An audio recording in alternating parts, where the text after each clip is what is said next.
Are you ready for some good news?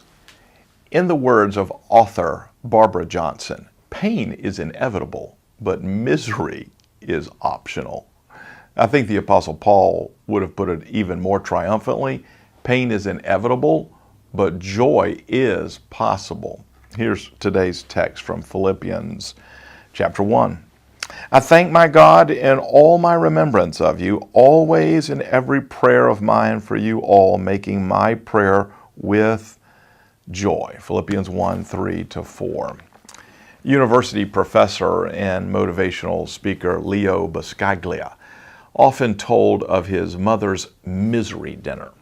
One fateful evening, Buscaglia's father arrived home dejected and announced that his business partner had absconded all their resources. The father suddenly had nothing, and bankruptcy seemed inevitable. So imagine the family's shock when the next evening, Buscaglia's mother had prepared a huge feast.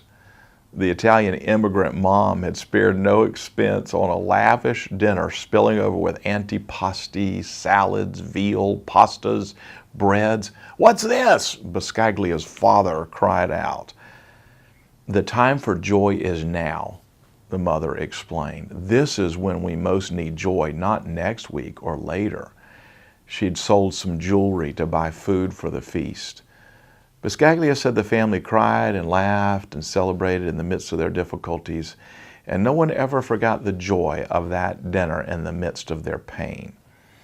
It's surprising that though the Apostle Paul was writing from prison, he mentioned joy 16 times in his epistle to the Philippians.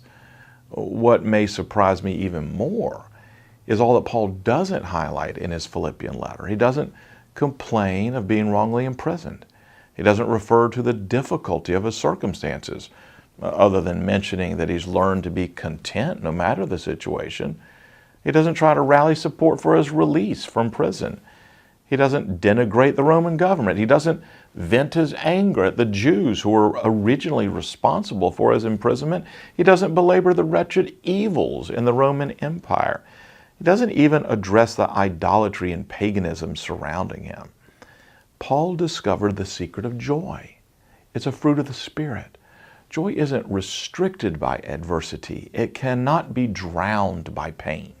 The joy of the Lord can bubble up in the midst of deepest difficulties. And for your well-being, it must.